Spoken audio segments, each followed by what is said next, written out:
Estamos aqui já na Assembleia da Rebripe, a começar por este Here we are at Rebripi's assembly, também é o que abre a nossa starting from a assembleia, e debate. por esse motivo This is the one that starts our assembly, and this is why we chose a muito general importante theme, para which o is tema very que ele important assume, que é o tema de for the overall acompanhar theme os trabalhos that realizados Rebripi has taken judicialmente, como por into exemplo a lei de account, organização which is to regional, keep mas track nesse foco of the do processes comércio, of regional a integration. gente sabe que no And from Brasil this outra perspective, vez aparece trade uma ameaça is now neste momento, coming forth in Brazil as a falar threat em espanhol to aqui, life. porque a sala é toda em espanhol e nós I estamos understand that I have to, aqui to be speaking em Spanish, público. Então, eu vou and I have to speak in Spanish, otherwise I won't be understood by the members. So this is the start of the Rebripi Assembly with a theme that's very important for this moment, which a in discussão se Brazil confirma esta restarts acordo de comércio, the como ha hecho ya discussion around the por signature of free resolución trade que ya agreements se discutió en Congreso, as we have addressed before, and when we talked about the agreement between Mercosur and the UE and Brazil, Chile, which could be an open door to the TPP, democrática na región, which is a reborn usurpação ghost of ALCA estancado in the neste region. acordo Brazil has been somewhat stranded from this free trade agreements, but now we see that another stage is coming up when all of the agreements will have a different treatment. e, por lo tanto, Uh, estamos and therefore, preocupados we are very much com concerned with this que situation, vem a somar-se which comes to a add to the entire problemática que está ensemble of problems that Brazil goes dentro through at this moment when they are dismantling the Brazilian state, da social, digamos, the de social maneira welfare state, if we ever had anything that can be referred to as social welfare state. So they're dismantling the public structure, and the free trade agreement comes to add to that sobre todo neste and to sentido que move queremos discutir towards this en este evento, direction, which is what we are looking at discussing in this event, which is the a issue of supernacional. usurpation of the national sovereignty. Free trade agreements, supranational free trade agreements, in reality, are one way to ensure that Que erosiona la soberanía de los países y that la legitimidad erodes the country's sovereignties insofar as those de la Constitución, de los agreements acuerdos go internacionales que beyond comprometen las the national nacionalidades constitution. So those de transnational agreements decisión go above the possibility of the public de spaces dentro del país. for Nesse, debate nationwide. estamos muito So in that estamos sense, en América we are interested in that because we're going caso de through Chile, donde in Latin America right now with the Chilean case and Peruvian case, estos acuerdos we acabam see how these una agreements forma de are engessar one way posibilidades de cambios, la of posibilidad de los movimientos sociales freezing the possibility of continuar su change, the desenvolvimiento possibility of en el país. moving En forwards Chile, through social movements, particularly proceso in muy Chile, largo y which has been movilizaciones through a very long desgraciadamente process of y que mobilization, which we está addressed briefly tratando de alguna at another point in time, las and posibilidades which de and we are now looking at the constitución del possibilities nuevo gobierno of the new brasileño constitution or the new government in the case of Peru to have some type of autonomy in the realm of international free trade and everything that revolves around international trade, which involves a whole range of aspects. Without further ado, I would like to to invite the three discussants we have today. Alberto Arroyo is a professor of the Autonomous University of Mexico, but he is more than anything a great brother of us, an activist who's been working with these themes for perhaps 30 years, Alberto. tiene toda la And historia de he trabajo has a history of tradición en relación al addressing Estado these Nacional agreements and this y discussion concerning the national state of discutido all of the agreements that have been discussed, el ALCA, particularly the de ALCA México, algunas otras or the FTA, área de inversiones también, que permitan particularly the issue desarrollar of investments for investments. en esta As etapa Alberto vamos a Arroyo will empezar be telling us, our first guest. I'll take you through también the other guests. We have Esteban Silva from de la Chile, plataforma chilena from the Chile Mejor Chilean Sin TLC, platform. que es una Chile plataforma mejor sin TLCs, la gran better Chile plataforma without free mundial trade de agreements, varios de los que estamos which aquí. is the platform that surrounds Tenemos all of us who are here. And we la also have Ana presidenta del Romero, organismo who is de also América Latina, a member es from el the CEPAL. same platform, Particularmente, quiero Latin America, pasar la better palabra Latin America without the FTAs. Without un further ado, I'll pass the floor to minuto Alberto, who will have de flexibilidad, pero para que podamos uh, a little conversar bit sobre around este tema 15 de minutes in which to internacionalidad de los elaborate on this acuerdos issue of the supranationality of the agreements, internacionales. of the Obrigado, impacts that they have on the por national la structures. invitación, por haber Thank aceptado you, la Alberto, for your participation, for having accepted our invitation. And without further ado, you now have the floor. I would like to thank you for this kind of invitation. And we hope to be able to start a fruitful discussion as we have been instructed.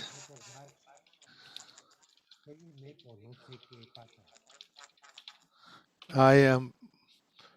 I don't know what's going on in terms of the sound. I think,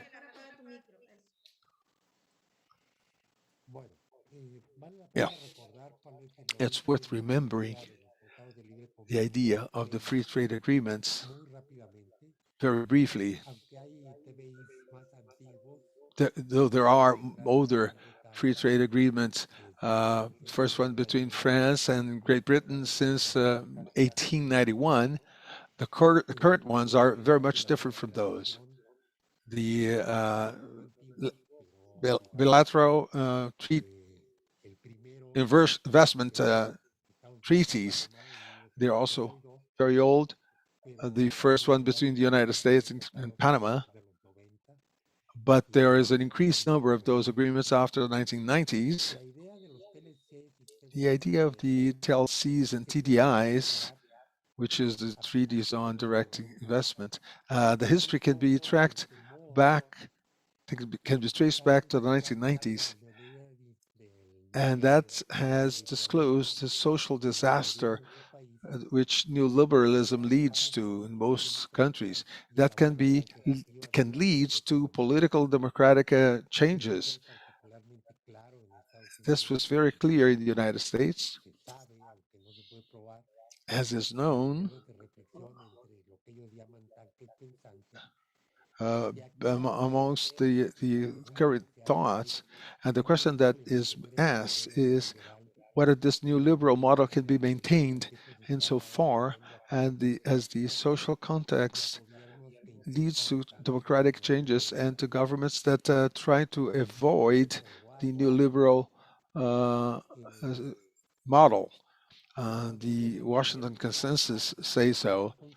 So those governments would be able to leave this consensus, and that poses a risk to the global production chains, which are controlled by the transnational elites, which try to add the national capacities in order to make change that will affect the interest of globalized capital. This new stage of globalized capitalism is that they follow rules that are not subject to the national valuable policies. And that is the origin of those types of treaties. And I speak more in terms of structural terms of historical aspects. The TDCs and TDIs, those free trade agreements, uh, put a risk to this globalized capitalist model. We will be addressing here a few examples,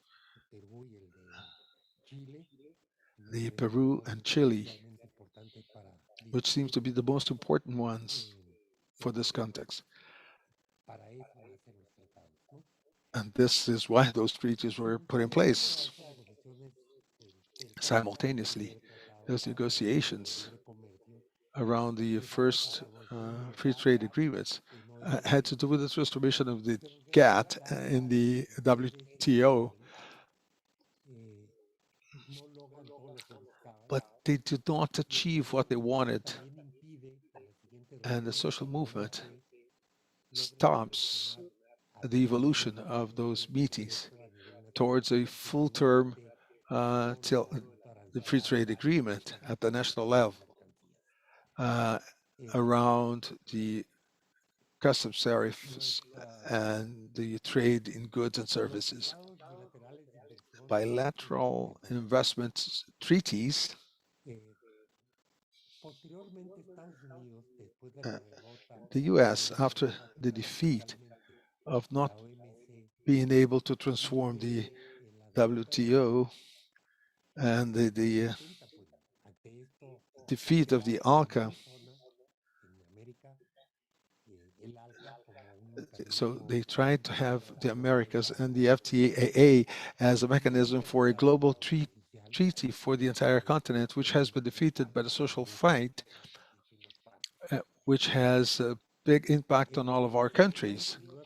So the United States and then the European Union did not accept those defeats, and they tried to be able to regulate and to start bilateral and regional agreements that will allow for what was not achieved by the WTO with the FTA for Latin America. And they start to start signing the free trade agreements at the national level or the uh, regional level, the FTAs and the TDIs.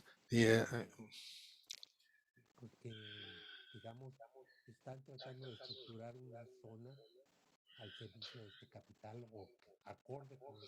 so they're looking at these agreements in search for a globalized capitalism.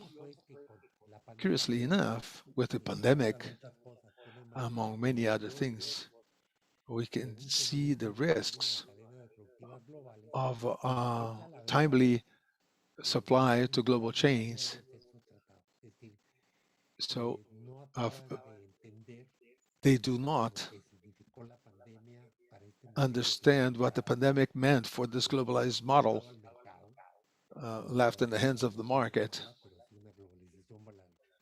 uh, considering that globalization would be something that was subjected to the market laws.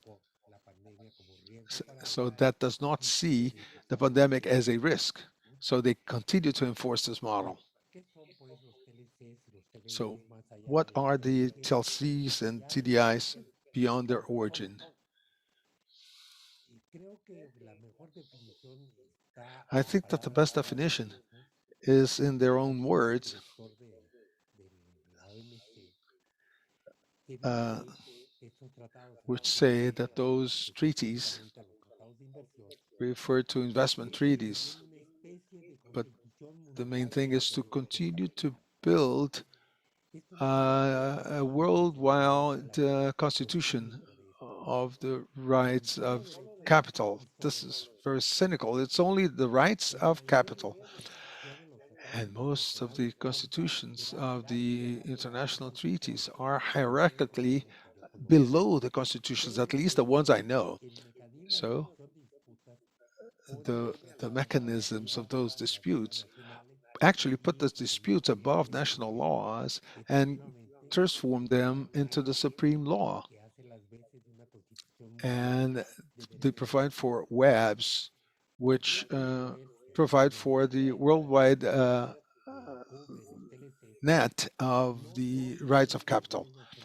So they are not limited to the national laws. So the laws of the countries have not been able to affect the import laws without arbitration. And the main applicable legislation in order to sort those uh, and, they become the supreme law beyond the national level. I have said that the director of the OMC has said that the we would add a couple of things. They are another way to express. They are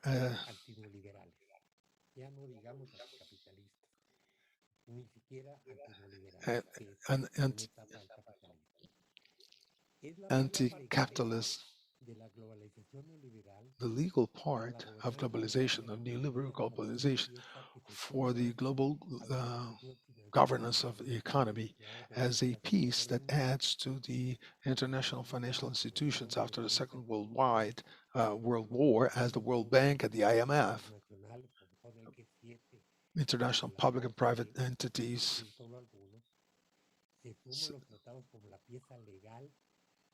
that is added to the treaties as a legal piece to maintain the position and the domain.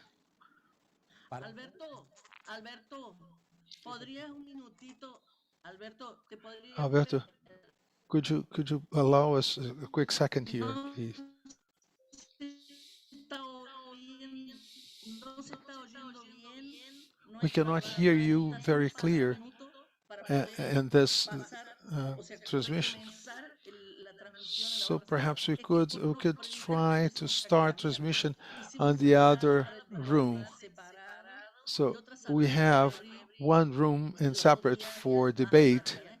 and Entonces, another one for ha rubric, sido uno de which los is more open. So that has been one of the problems, esa dificultad and de la therefore conexión. Solo un we minuto, have Alberto. this difficulty in terms of the connection. So just a quick second.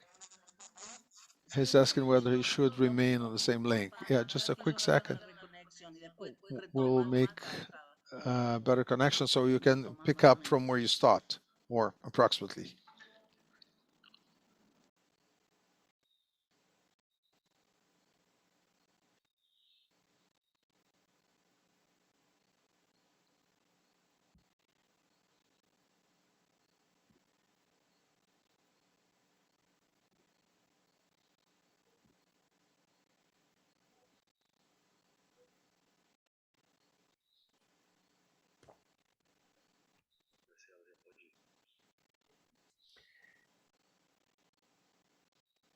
Tienes apagado tu micrófono, Graciela.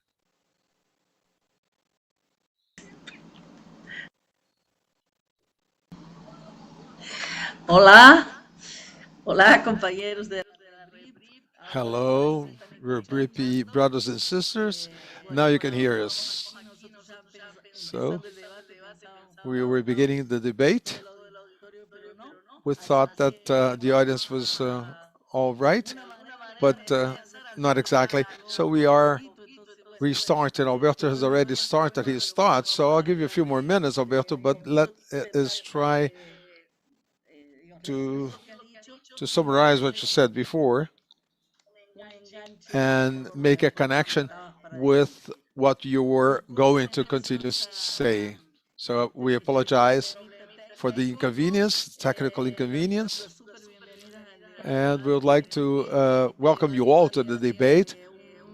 Un We inaugural wish de this de la debate is asamblea going to be an inauguration for the assembly, elementos which will para provide us with good nuestro subsidies nuestra análisis to y continue with después our nuestras líneas estratégicas que situational tenemos analysis que tomar enfrente porque sabemos que and the lines that had to be comercio taken forward y because we see that otro, free trade tipo de continues to pandemia que be también another type of pandemic está atacando en el caso de Brasil al conjunto de which keeps haunting Brazil políticas públicas. in the ensemble of tragedies we have been submitted to through public policies. En el debate y ahora So iniciamos this is la why we are segunda conducting this debate de los acuerdos comerciales y sus to provide some insights into the free trade agreements and their impacts poder político on the en political el power espacio de realización de políticas públicas que and the tenemos space hoy. of public Es un policies. tema, nos interesa mucho y está So seguramente this is a en theme América Latina. that is of great Entonces, Alberto, interest to empezamos. us in Latin America. So, Alberto, we are restarting. Profesor en la Universidad Metropolitana Autónoma de México, Graciela is making a brief introduction of Alberto Arroyo again, but her her transmission is kind of broken up. Bueno, a ver si ustedes entonces ahora So empieza Alberto, a ver si te podemos escuchar. let's see Vamos con la if we can primera línea start de now. intervenciones que es So Alberto this is the Arroyo. first intervention provided by Alberto Arroyo. Very briefly, I would like to summarize what I had started by saying. The idea of the FTAs, the and the FDIs, though there are some prior ones, we can see that in the 1990s, that is the outcome of globalized capital, particularly USA, which considers that the social disaster generated by the neoliberal model, not only of capitalism, but at this stage of globalized capitalism, can actually lead to political democratic changes in the countries that will therefore look for alternatives to this model.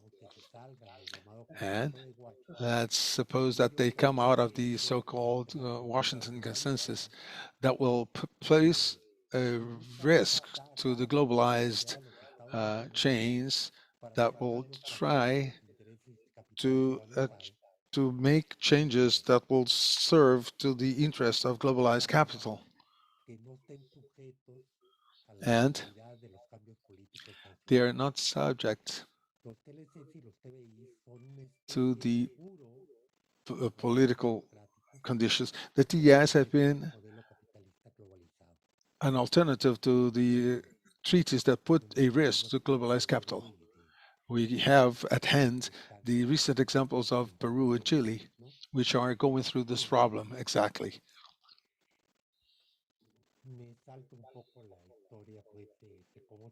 I will skip a little bit of history in chronological terms. Let's say that in face of the failure to transform the WTO in a true global treaty around the rights of capital in every single area, not only trade exchanges. Those treaties are intended when it comes to Latin America, the FTAA, in which we have been through many chapters in this fight, which has also been defeated as a previous attempts to change the WTO. So those free trade agreements in every single realm, not only when it comes to customs area or commercial area. What makes an FTA different from a mere trade agreement is that they address many other themes, not only the commercial and customs issues. And they become something like a catalog of rights of the international capital. And they also create, uh, they have been created before, but then they are strengthened by these mechanisms that will enforce the rights which have been achieved in the FTAs and the FDIs.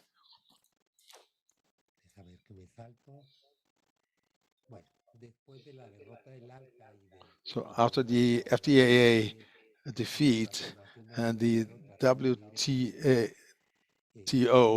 to create a true worldwide free trade agreement, the USA will try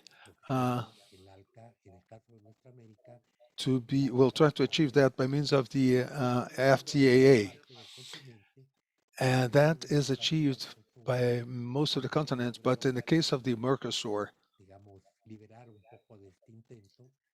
they achieve part of that intention, which is now coming back. And curiously enough, the pandemic, which shows the limits of these globalized productive chains,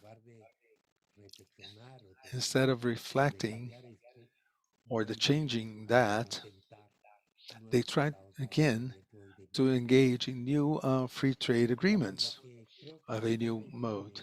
So I think the best definition of what the free trade agreements are, what they say in their own words, a previous WTO director who said, referring to the global foreign direct investment treaties, who says that all of this network of treaties, they are somehow making up for a world uh, treatment treaty on the rights of capital. The dispute resolution mechanisms cannot deal with them. They cannot be seen as a supreme law. Any controversy under the free trade agreements, which keep covering more and more different subjects, was different from what was conceived in the beginning, which was a model. Actually, it was more than a model. It is like a ground level upon which they start to build the new treaties. In face of this new statement of the former WTO director, I would add three new expressions which seem to be closer to defining them more properly.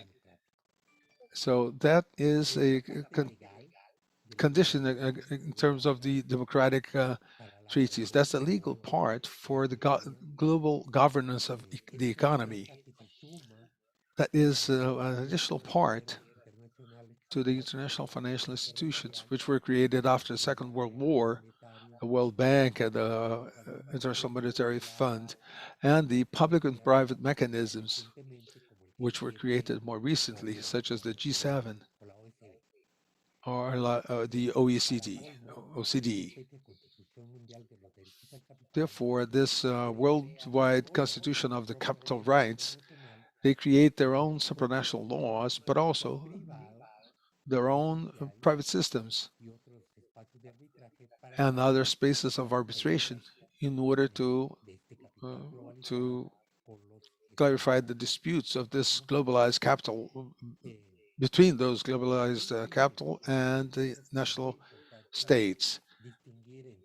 It's very important to distinguish between commercial trade agreements of the customs based, because no country is apart from the rest of the world in which the FTAs addressed. They actually add or they cover many more subjects than those previous commercial agreements. So it's a catalog of rights in its own concern. It includes themes such as intellectual property, which is the major debate now after the pandemic, and it incurs or it encroaches in the national role of the over the economy. So it provides for the law of the fittest, the prevalence of the fittest, the property of companies. Well, they do not speak of public companies. They now speak of companies that are property of the government, of the state. So capitalist uh, companies looking at the overall revenues of a country rather than the strictly private revenues, which in that sense would subject the companies to regulation for the benefit of the economy throughout the country, the capitalist economy, but throughout the country, not only the private companies of any one of those instances. In that sense, a key piece is in the dispute settlement mechanism, which factors in this instrument of global capital for this stage of capitalism. Moving on to Brazil and Mercosur, I think we have to elaborate on some thoughts around that. The region though less in the previous years and in more recent years, there is something that has to be considered amongst all of us. I've always believed that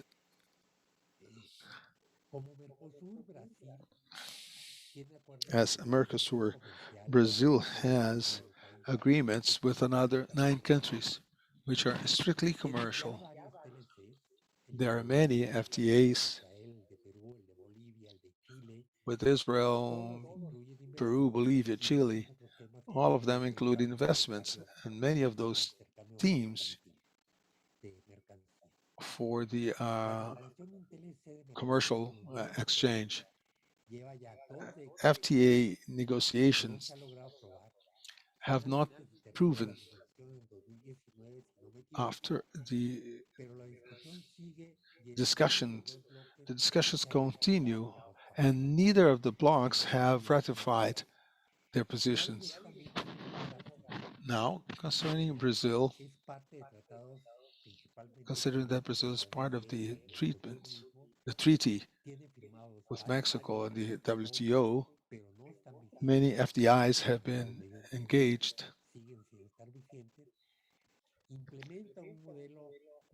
and implement a model, a relatively different model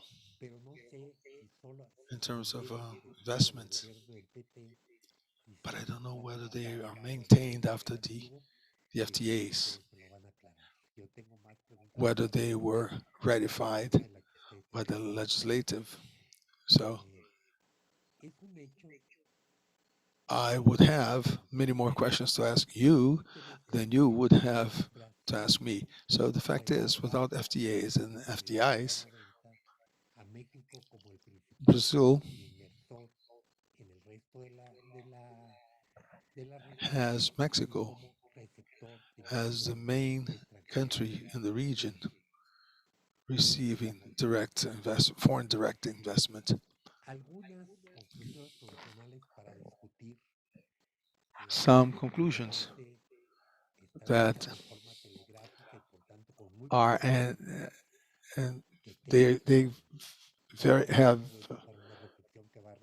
they are a challenge to thoughts that will base this discussion. And I think that the Rebripi Assembly is a theme that we all have to consider, and we have to offer them as questions.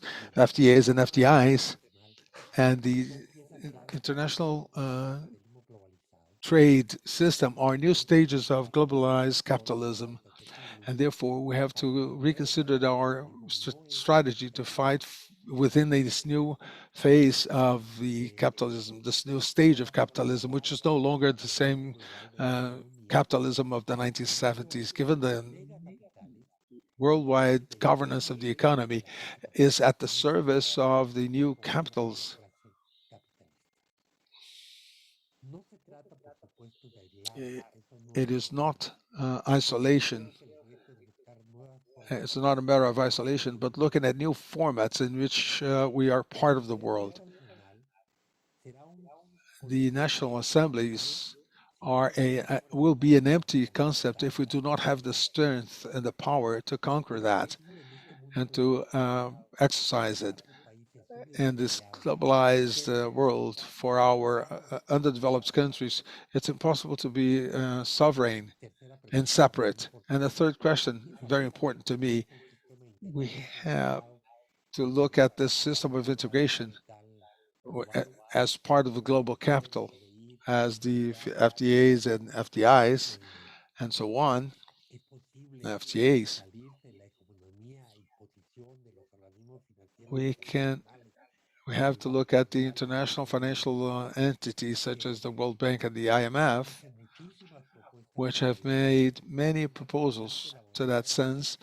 Some of them are very elaborate, but each proposal, when you have the power to do it and the challenge to build the strength, is also globalized in order to fight each of those. So how can we create uh, united and globalized subordinate classes to fight this globalized class, which is globalized, the only one that is. So how can we rely on the lessons we have learned before looking at what has been the force that defeated the FTAA? Alberto, 3 minutitos. Alberto, you have 3 minutes in which to conclude.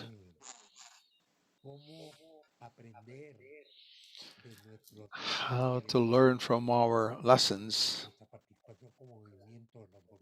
and our participation as a movement for progressive governments. Another one is how can we tap from this new policy within Latin America with the emergence of new governments? How can we tap from the new and more complex conditions of globalized capitalism in order to advance with our regional sovereignty, not only regional, but it has to be popular. How can we support new progressive governments without losing the relative sovereignty that they enjoy? So those questions have come to me. Some of them we can actually elaborate on during this forum, but I believe they are challenges. There are very clearly posed on black and white, but I think that they are very clear themes which have to be offered to this globalized moment in order to be able to fight this new stage of capitalism around the free trade agreements. Thank you very much. Muchísimas gracias, Alberto. Thank you very much, Alberto. Very Lamento well. muchísimo que se nos I haya am very cortado sorry that cosas así, pero bueno, we were siempre los problemas interrupted técnicos a veces nos by dejan the hasta technical los momentos. problems. Those are the problems that Creo happen que in the fue una technical buenísima realm. introducción But nevertheless, I think it y, was a y very ahora, good con lo que introduction. And estamos now, viviendo given the situation we are en los países, experiencing creo que in our primero countries, but vamos first a of all, I would like to ask Esteban saber who, to participate in this que debate, Chile, because we en know su in asamblea Chile, constituyente, ha hecho una carta the manifestándose contra este proceso, constituent diciendo que no está de acuerdo constituents con wrote a el charter llamado para uh, poder discutir el proceso to say that this agreement is constituyente like a lock de acuerdo que se to produzca. discuss the Entonces, process bueno, and the esperemos que esto economy sirva as para is intended. y So please, Esteban, como ya he, decía, he él comes, también miembro de la he, he is a plataforma member of the Chilean Chile Mejor platform, sin TLC, Chile Mejor Sin que es TLC, parte de Chile Better Without FTA, which is part of the Latin American platform against the free América trade. Mejor sin TLC. America Latina Mejor Sin TLCs, Latin America Better Without FTAs. Hace So, Esteban, please, if you can make us a summary of the very rich Chilean experience and how you are esta situación del looking at the descalabro de situation los acuerdos que han dejado los acuerdos of a firmados. lock that has been left by the agreements that have been entered into. Thank you, Graciela. Can you hear me? Sí, te voy a hacer así cuando te queden 3 minutitos, te hago el I'm going minuto to para signal here that when you're left to 3 minutes, so you have 15 minutes. First of all, thanks for the possibility for engaging in this conversation. So, greetings to everybody. I just came yesterday from Peru as I was invited by the president, Pedro Castillo. I was there for a week, sharing closely with our brothers and sisters from Peru in this crucial process, such as the one that started not only with the mobilization of the Peruvian people, but also with the mobilization of the government by brother Pedro Castillo. I would say that I just arrived yesterday, and I'm therefore in quarantine for 10 days because of the health restrictions because of the COVID-19, and that's an agreement with the neighboring countries. So all of those fights are closely connected. This theme is included too because it was posed by our people out in the streets. And we look at this dispute for the model of development and for an architecture for actually defeating the neoliberal architecture of world capitalism, whereby the government has signaled to Alberto Arroyo uh, that the investment treaties pointing beyond the national context of each of our countries and the formation of globalized capital, the capital rights. So that comes across the constitutionality of social state, meaning weakening the social constitutions with their limitations. Some of them are more advanced, others are not so advanced, which are the product of the fight of the peoples who are workers and who are the popular forces, and the basic idea to ensure economic and social rights as well as cultural rights of our people in terms of models concerning the economy. And I believe that this is the first point I would like to signal as a context because we are going through this fight. We're experiencing this fight, which has its own space and is now connected from the territories, from the social movements, but it's been escalated to political institutionality, which requires re-liaising because it's actually a matter of disputing for power and looking for power spaces that will allow for those transformations from the society, also from the mobilization, and that points at the model of social, economical, cultural uh, framework in terms of recovering their sovereignty, given the nature of the multicultural and multi-language nature of our societies.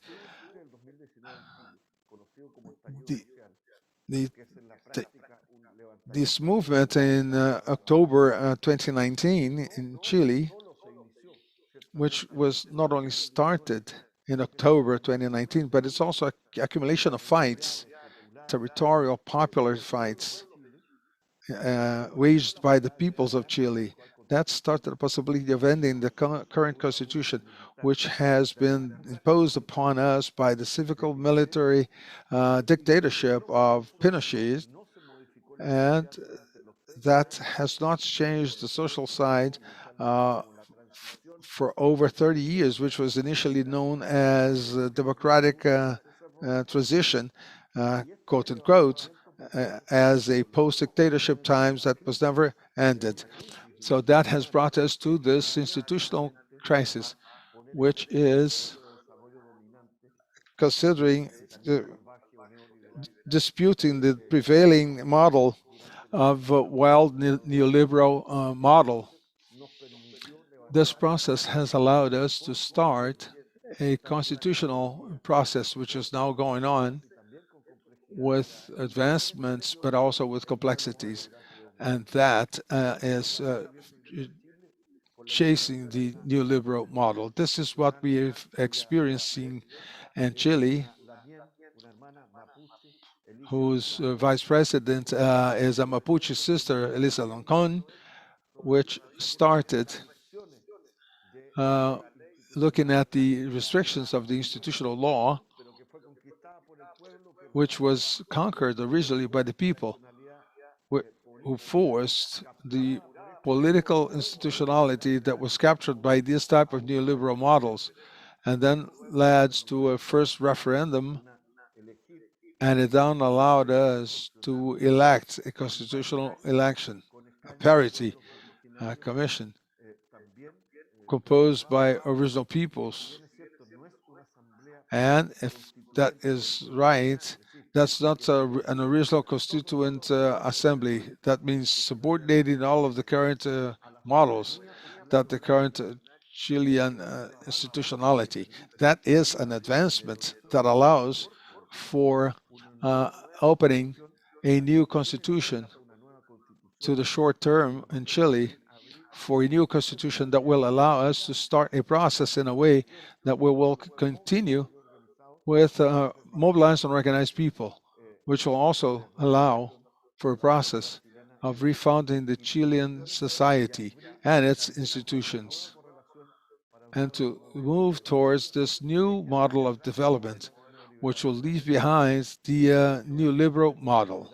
Having said that, in general terms, I would say that this is a very much summarized context of what we are experiencing. In this context, actions of the ensemble of social organizations and popular organizations, environmental and political and social organizations of different sorts, that is how we have been putting together this platform, Chile Mejor Sin TBT. So that means Chile is better without free trade agreements, which is now accomplished by mobilization, by raising awareness, by articulating society from the South Territory and going through politics and through these spaces of power, institutional models that will allow for the implementation of TPP 11, for instance, which we have obtained, we have secured, it's concrete. TPP 11 is in the Senate, so it has been stopped, though there is a potential very narrow relative majority, which could be in favor of TPP 11. But it's an action of the mobilized people, of popular organizations, of social and political and institutional liaison in face of an institutional crisis that has allowed the Congress of Chile, particularly the Senate's which will allow us to consider the trade agreements. That allows us to see the evolution, given the crisis of institutionality and the need for fight outside institutionality, the need for fight and for mobilization articulated in various territorial spaces and environmental spaces, which is there's sometimes it's necessary for that to happen, and at the same time that allows for progressive construction of an awareness to debate around the ideological, political, and cultural debate. First, looking at the TPP 11, insofar as it politicizes the different social classes in the Chilean society concerning that the free trade agreements are part of this bloc, which is part of the overarching institutions, as well as the institutions that will reproduce them from the legal, political, institutional point of view, as well as cultural and environmental. And at the same time, of building this common sense, which are the main means of communication and the ideological production, in order to replicate this common sense and the sense of shaking this type of model, which keep deregulating, privatizing, and weakening sovereignty at different levels, at different spaces in the realm of our countries. I would not like to elaborate on that because apparently Alberto Arroyo made a characterization of the main traits of the free trade agreement, the bilateral investment treaties, and the imbrication of those treaties in national economy and supranational, which are so clear that I wouldn't like to elaborate on that because these are elements that we have been able to talk about during events of this nature. So this is the context, which nevertheless, the processes we have at hand, and this is why it's going to require this level of mobilization with a refoundational process rather than a movement of social mobilization. And this is why we are in this debate. And that continues to be the theme and the fight against a free trade agreement. And in the case of Chile, particularly, and in the realm of this macro free trade agreement, which is called TPP 11. So one is to liaise the different mobilizations to raise awareness about the need for debate, for the intervention, as Graciela said, from the platform Better Chile without the CLC. We have promoted many interactions and agreements within the basic infrastructure concerning the popular movements in 2019 to date, which has allowed for raising awareness and exchanging information and politicization and debates and studies, which have eventually allowed for a transformation of a landmark of a mobilized people disputed and trying to come to outside in the common sense, which goes beyond the considering the political forces of the left wing, and progressive, which have a clear vision of the problem. This has allowed for this process to impregnate and to be present in the fight for the constitutional convention. First, to be accomplished or to accomplish this constitutional change by means of democratic participation system, which will not lead to a constitutional assembly, but the Trans-Pacific Treaty, known as TPP 11, has become a case at hand. Con el proceso de crisis de representación, la irrupción de los movimientos sociales y populares. Which has been connected to the legal political forces or left-wing parties. That has become a common sense, which has allowed for a very important part, which includes the non-conventional participation of original peoples and those who have been promoted by the social movement, which have provided for a central theme of their demands to include a fight against the TPP 11 and the free trade agreements in general. So that means this has become and it continues to be transformed into a common sense element in dispute for the Chilean hegemonic fight in the constitutional process.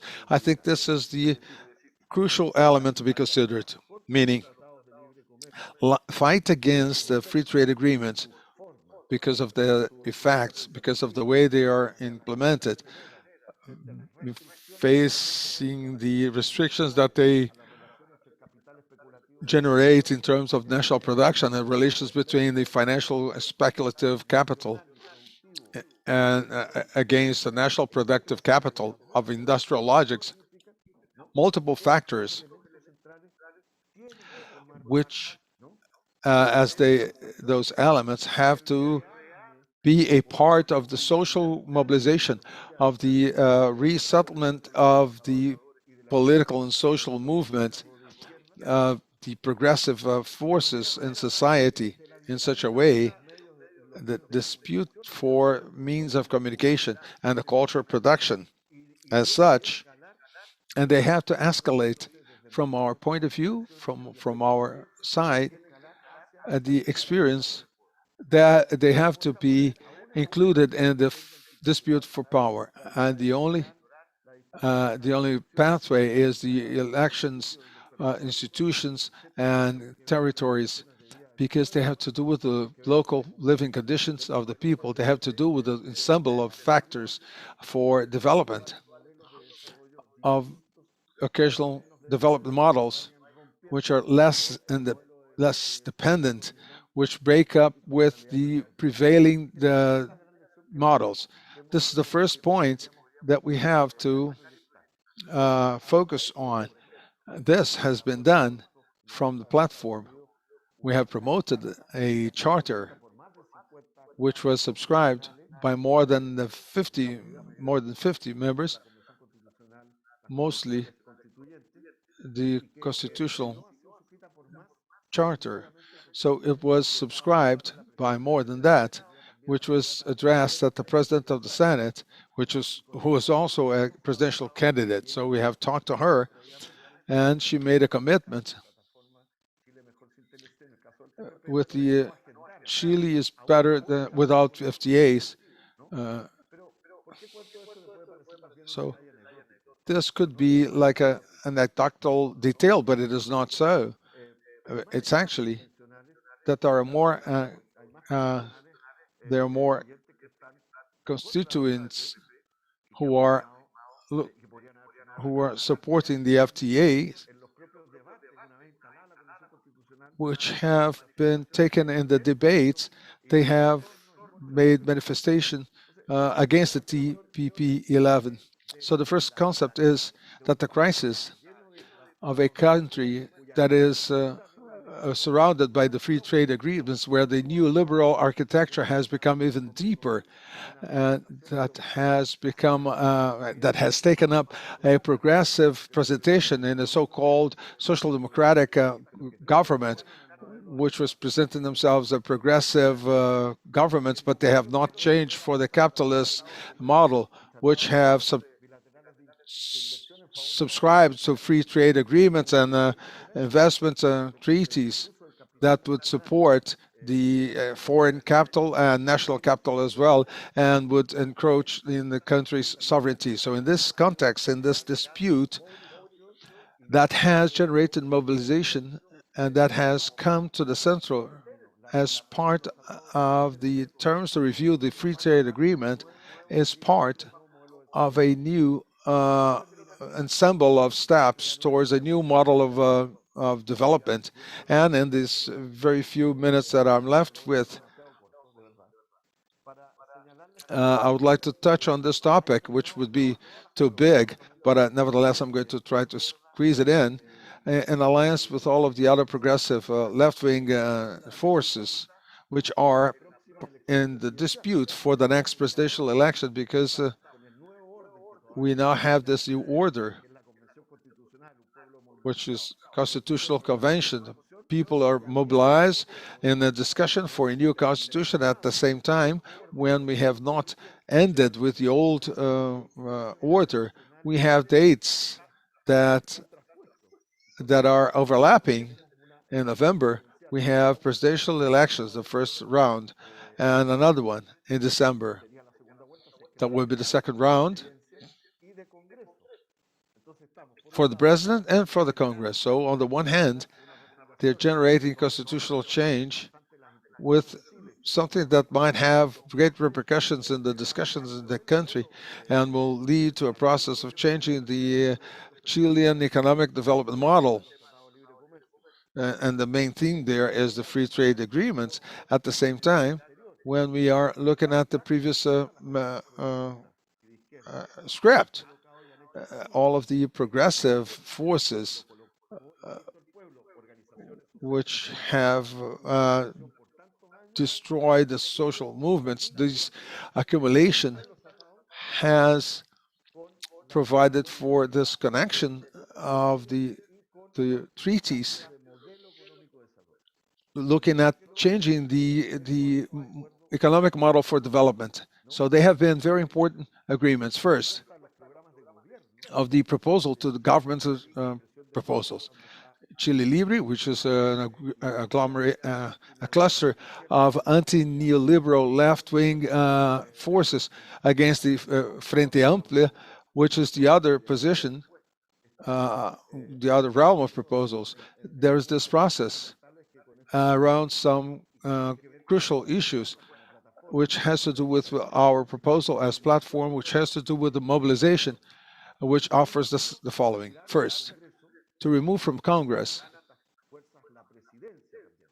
these forces, which include the presidency, so the convention that is also going to offer this theme of the new constitution, a popular initiative, or to review treaties, free trade agreements, and the new constitution. So we are working on along this line. So I'd like to read the main consensus amongst the political forces,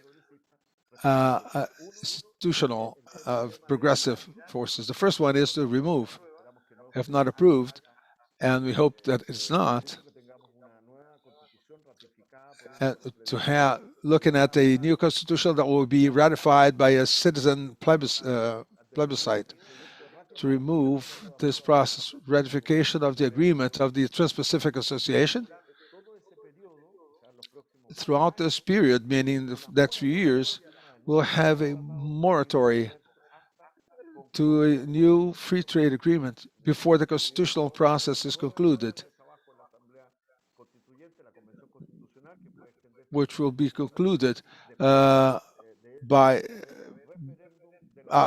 the next 9 or 10 months. Otherwise, there will be a new referendum towards a new constitution, and then to establish a mechanism for citizen participation, a mechanism that will have an impact on free trade agreement, and a referendum to ratify or to remove those. In synthesis, steps have been taken towards this constitutionality, which has not, a crisis which has not been dismissed, but that that will generate a discussion that will allow us to develop this movement with policies that will allow us to review the free trade agreements that have been subscribed by Chile. And that does not have the power we expect this Chilean society should continue to have if it's not connected to the mobilization of other peoples, which will consider the free trade agreements we have, to break away with a block from those free trade agreements, where the power of one country will recall for connections at the national level with other countries.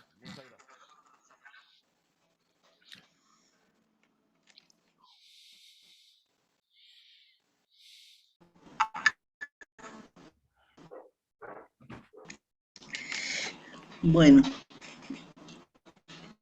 se hace con muy poco tiempo ahora y le voy a tener que pedir a Ana. We're left with limited time, and we'll pass the floor to Ana, who already has another meeting scheduled for her, but I hope she will have 10 minutes in which to make her intervention. So let's listen to Ana for the few minutes we have, because she will be able to share some very important experiences with the countries. Ana comes from this Peruvian network, an organization for equity, and she's a sister in from the same platform. I'm sorry, the connection is pretty unstable, and we cannot hear everything that's being said. It's all breaking up. I have prepared a presentation to last for 10 minutes, so I will try to, squeeze myself in this limited time we have. Good afternoon, everybody. So let's thank you all for attending this Rebripi Assembly preparatory meeting. Thanks, Graciela, for your invitation, and also to those who are making the simultaneous translation, which are key elements in these meetings. For us, it's always important to continue talking and to continue discussing all of those themes around free trade. Nevertheless, it is very important to contribute to continuing with this network around these themes. Alberto has provided an entire context and some key issues that I think we're going to have to be addressing in an articulate manner. And what I have talked with Graciela, that leads me to focus on the Peruvian case, to be able to talk about the trade agreements and loss of sovereignty and all of that has implied. So perhaps we should be talking about the last events in Peru which have to do with the shameful approval of TPP 11. This approval that we refer to as express approval, where they have ratified the agreement by the Peruvian parliament. That was just a few days ago, in the midst of this discussion of the current legislature, while Pedro Castillo was inaugurated as president. At the beginning of the year, the foreign trade ministry had announced that this year they would like to ratify this trade agreement. But there was no space, if not for the lobby exercised by the Embassy of Japan, looking at ratifying this agreement before the current Castillo administration is inaugurated, which had already expressed during their campaign in favor of the renewal of those trade agreements and other foreign trade measures. As was said, this agreement comprises everything that we do not want in a commercial policy. This policy of commercial opening, which has been promoted in our country and many other countries of the region as a panacea. But this discourse that we all know as a political factor that opens doors to great investments, to development, to employment. But as we also know, those agreements are openly anti-democratic, which involve key players such as civil society. In the Peruvian case, the Ministry of Health of the country has expressed against the TPP because it actually goes against access to health. Nevertheless, as was in the report, to ratify it. In general terms, we know that this agreement goes actually far beyond the commercial side, looking for these changes to our internal policies. And this is what we have been talking about in terms of losing sovereignty. And when we talk about losing sovereignty, it is no longer a matter of discourse. It is no longer a matter of potential impact. We already have evidence around it. And we can no longer talk about, as a few years ago, when we talked about potential impacts, we already have clear evidence that show how these policies have impacted our countries. We should recall the Peruvian case. Many standards have been changed for, as we know, the environmental package, which is a law for promoting investment for economic development and sustainable development in the regions of greatest exclusion.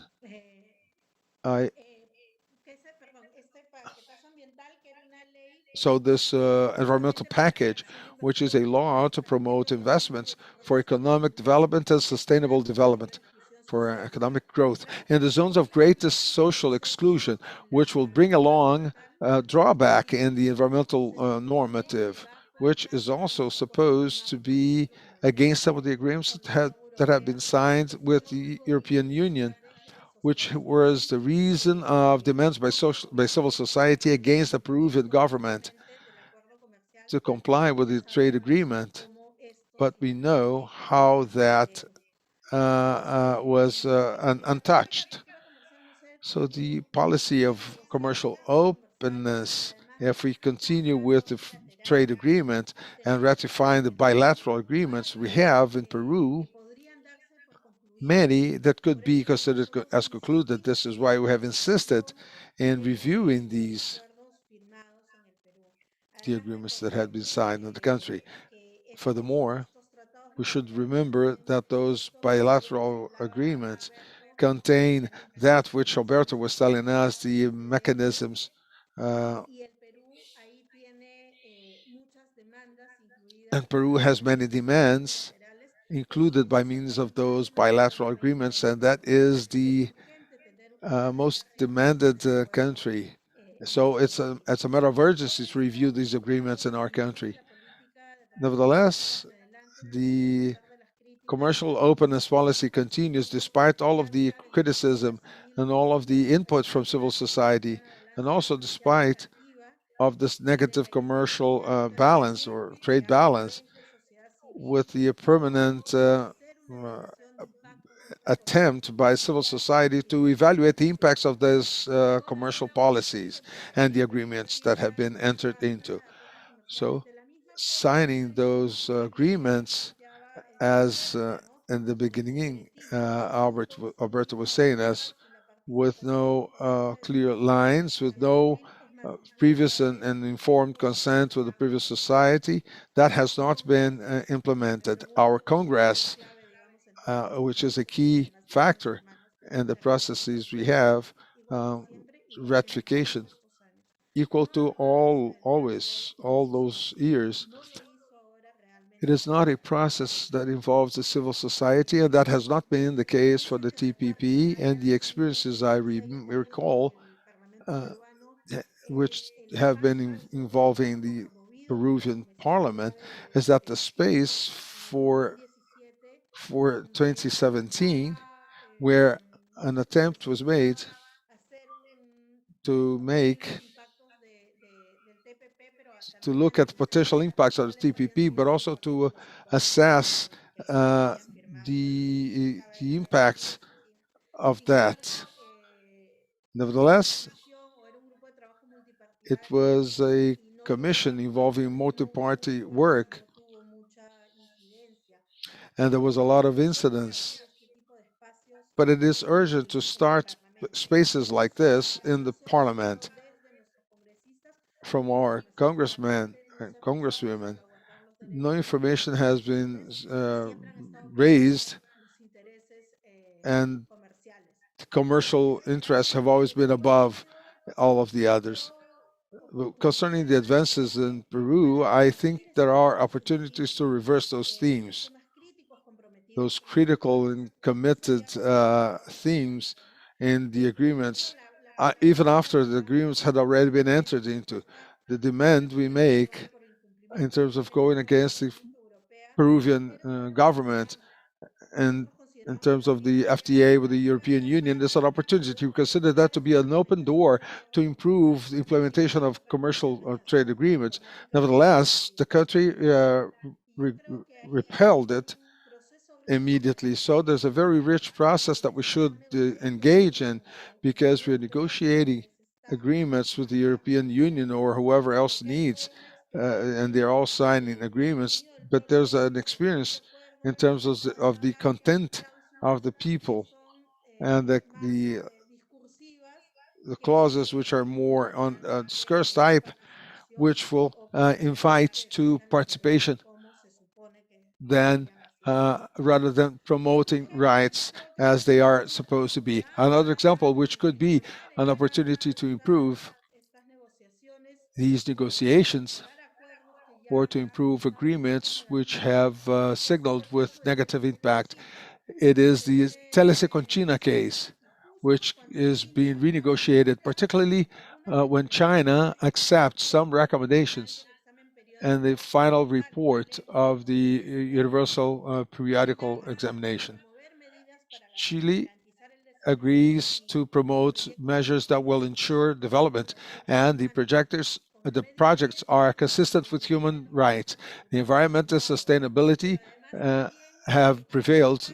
Furthermore, that accepts a recommendation that says that a legal framework should be created to ensure that those facilities are not going to negatively affect human rights around the borders. This was a key element for us as a country, because we have, or China investment is concentrated on the extractionist movement of ore and others, and that involves that they are more present in great geological concentration and also concentration of native populations. So that would lead to environmental clauses, which was a demand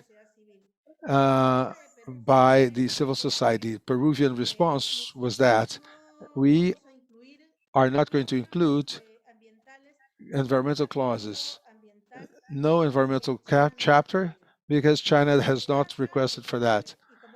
In the case of Peru, as is the case, Peru has chapters on sustainable development or labor agreements. It's not because Peru did not ask, but actually because other countries have demanded that. So that clearly shows what is the Peruvian negotiation position, where there is no negotiation as equals, which also allows for other countries to impose those chapters amongst us, those chapters and those this condition of the negotiations. And that leads me to talk about how we are doing today, where we are with the ratification of this TPP, which is added to another couple of dozen agreements in developing policies that will go against national integration, that validates transnational interests, and that supports an extractivist development model and does not pose human rights as a priority in their agenda. So that continues on. Those agreements are also allowing for both commercial agreements or trade agreements as well as the bilateral treaties, those mechanisms that allow states to be commended by the companies. So looking at how these mechanisms lead to losing sovereignty, our congressman, as our Congress has not been a space. I can conclude in a couple of minutes.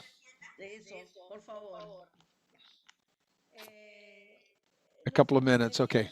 So what I was saying is that our parliament has not been a space for debate and analysis. It's a matter of urgency to open up the space, a space for public discussion of the themes that are negotiated in this parliament. That's not going to be an easy task. The parliamentary composition is not the best, as we could say right now, but this is the way forward, to one of the ways to be looked for. As we mentioned before, President Castillo has shown to favor reviewing this policy of commercial openness. This has removed that from the country. Furthermore, when it was shown that people should participate in those commercial treaties, looking at the possibility of canceling out the agreements. And in his inauguration, he ratified, uh, he, he, the FTAs, which are of interest to the country, which would uh, they'd be looking at improving those FTAs. This is somewhat of a weak statement because it's too sharp, but as it is a very important element. And this is a key moment in Peru to look for this review of the commercial openness policy. It's a key moment in the world as well. So we have seen during this crisis of the pandemic, we can see how these type of policies have posed blocks to certain moments, and the monopolies, the demands. That comprises a key moment to allow for some changes, for the promotion of certain changes. And this is something that has to be done in an articulate manner. There is no way in which we can work independently on each country's base. We have to actually liaise amongst others in our region in order to be able to have greater advocacy that will actually lead to those changes. It's not going to be easy, but I do believe there are opportunities now, particularly given the current moment we're going through. Thank you very much. Thank you very much, Anna. I would love to be able to have some debate, but unfortunately, with the time we lost in the discussion, we will not have the time to engage in the discussion. But if we happen to get any questions,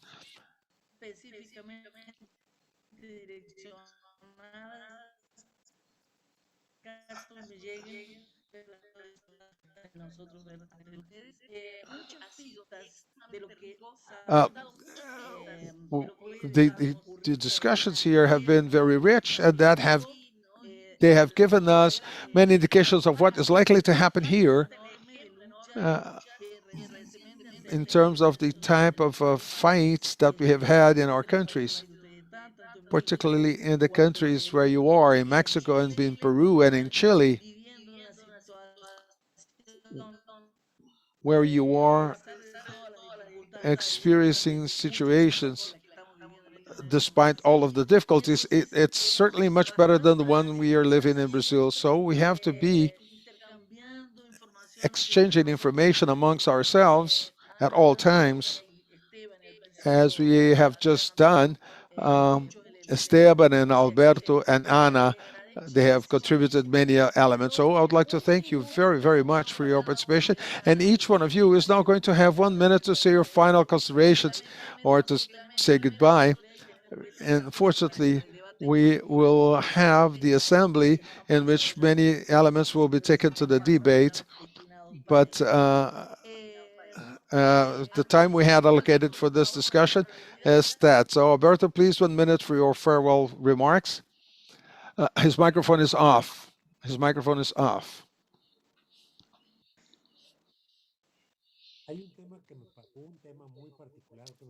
There's this very particular theme which seems to be key for us to reflect upon, which is what to do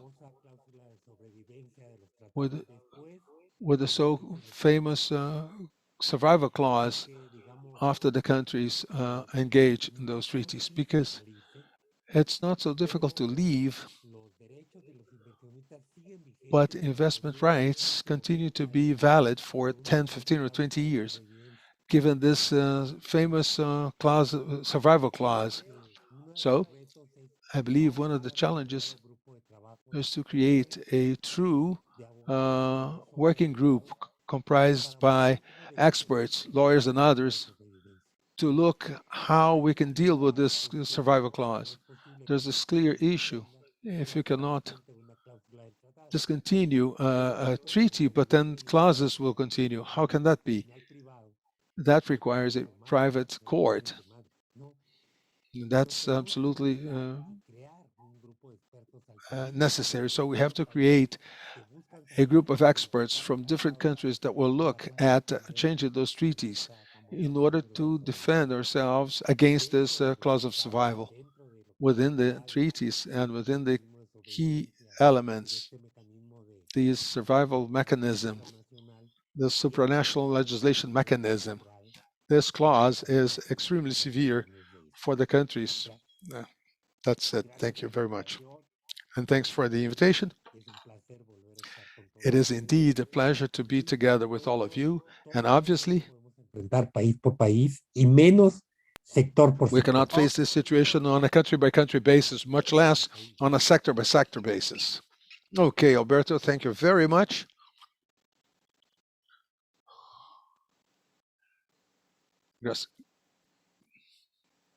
Graciela has her microphone muted.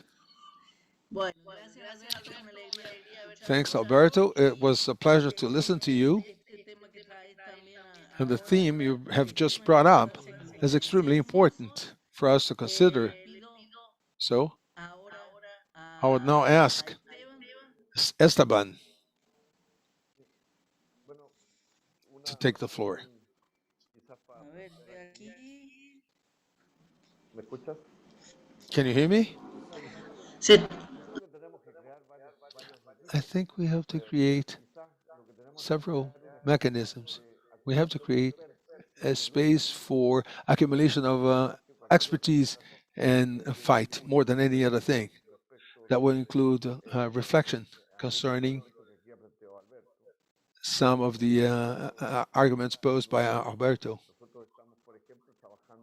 We are working with the constituents, and in that debate, the theme of a comparable definition, constitutionalism and social state, the global frameworks. So those definitions will lead to treaties that will consider the sovereignty of the countries and all of the aspects that we have addressed. So there's this realm of constitutional experience. Uh,